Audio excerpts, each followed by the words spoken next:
Masih dalam Sapa Indonesia Pagi spesial tahun baru 2025, saya Tifal Solesa. Yang punya resolusi buat melanjutkan studi ke perguruan tinggi, coba angkat tangan.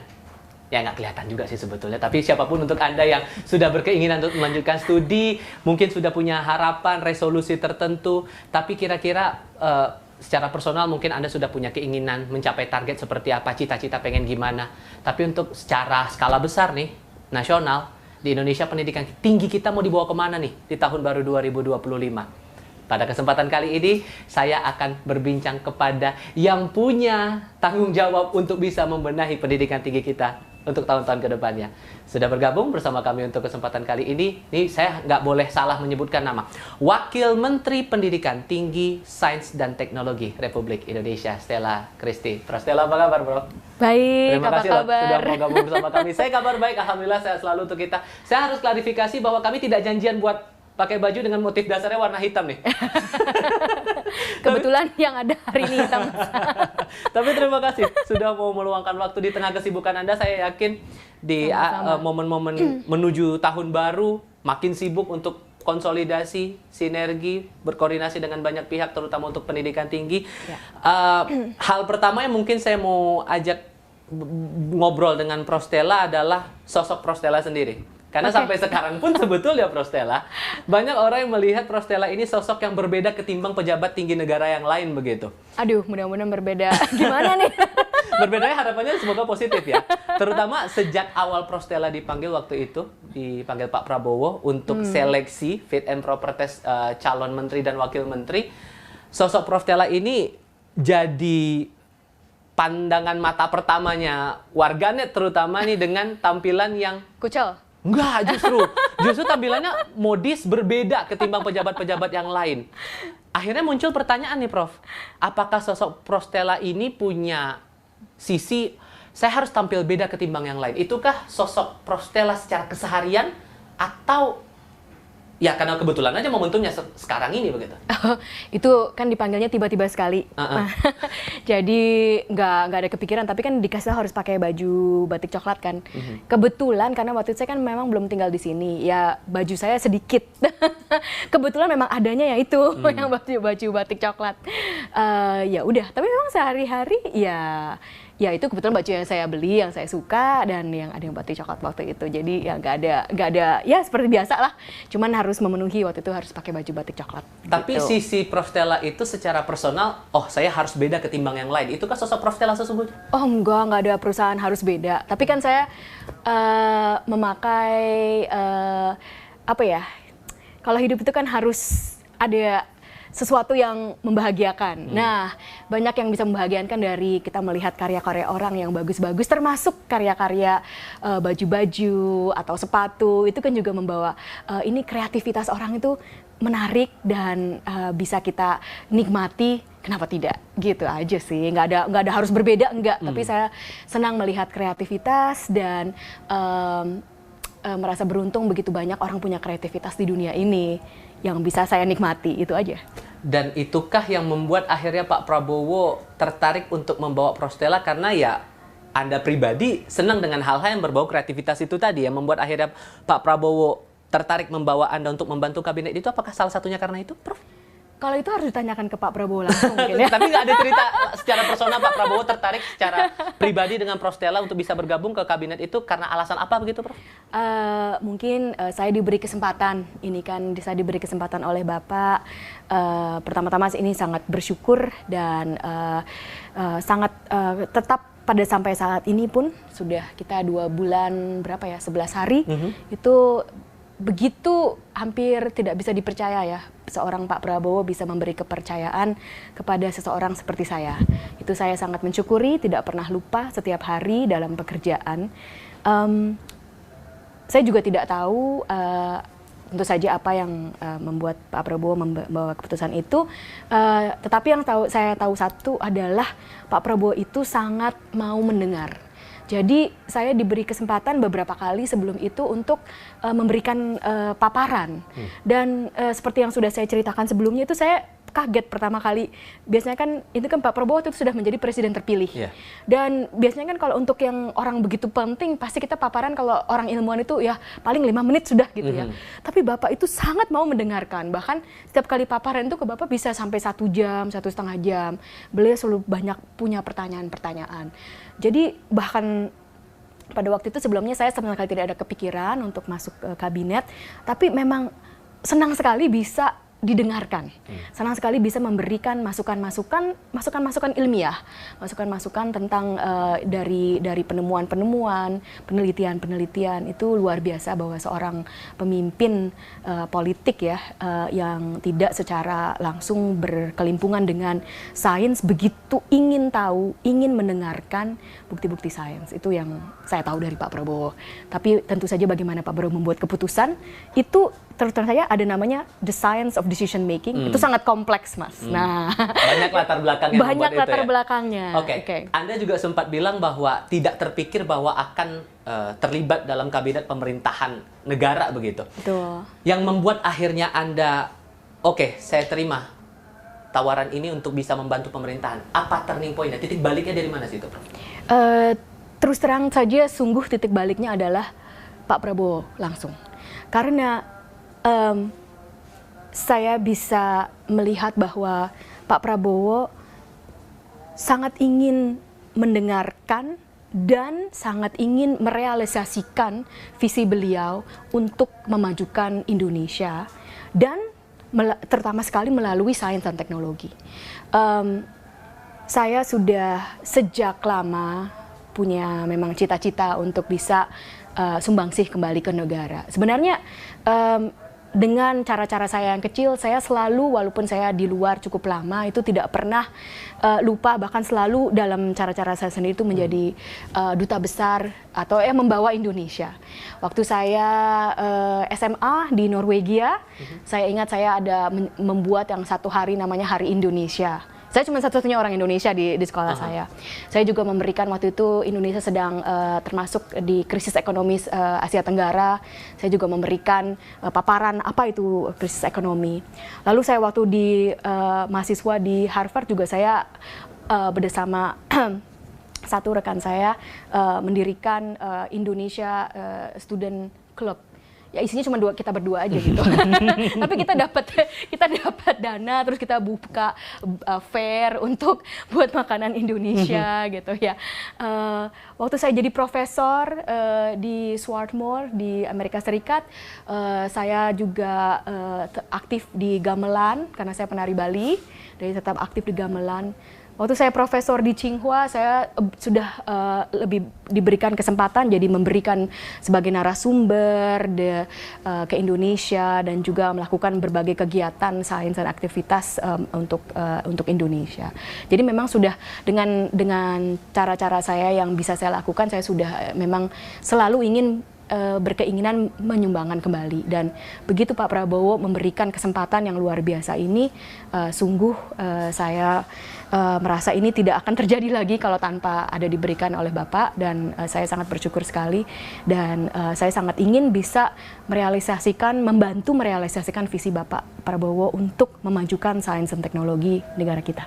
Sehingga Anda melepas segala status Anda di luar negeri, terutama di Tsinghua University Beijing itu, dengan posisi, dengan keadaan Anda yang sudah terbilang, ya kalau mungkin awal melihatnya Anda sudah nyaman sebetulnya dengan posisi yang ada di sana begitu, ya, dan Anda mau kembali lagi karena alasan itu.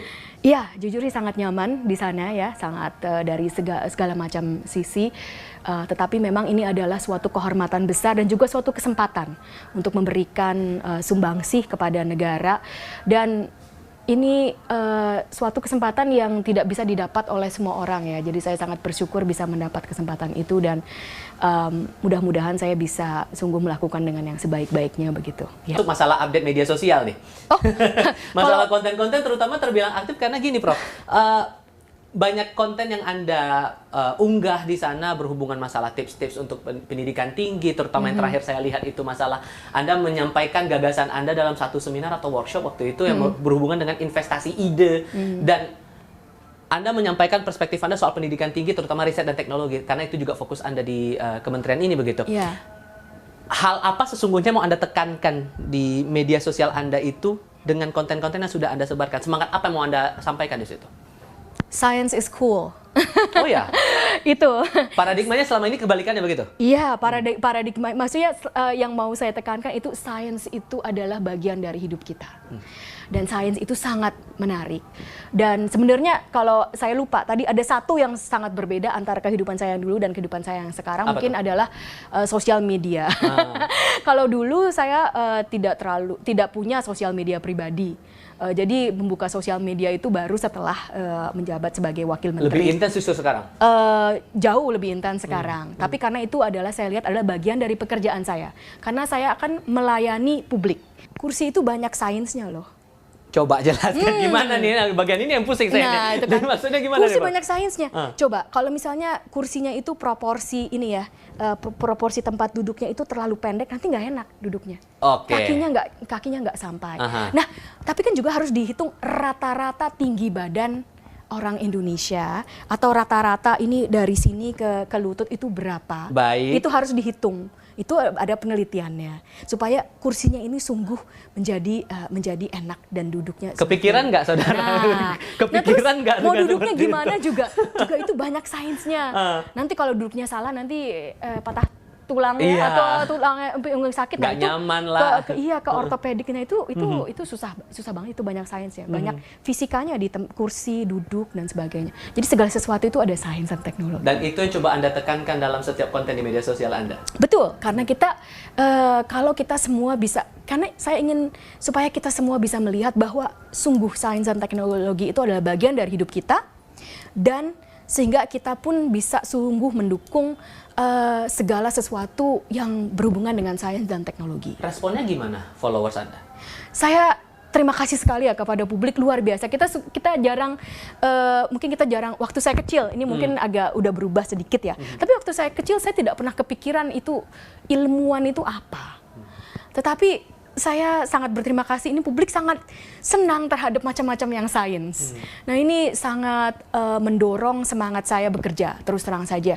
Terima kasih sekali kepada publik yang sudah sangat semangat bahwa sains itu memang menarik dan kita sungguh bisa bekerja sama ya dalam setiap aspek perguruan tinggi kita, tetapi juga di masyarakat kita, karena yang menggunakan sains itu adalah masyarakat kita kan.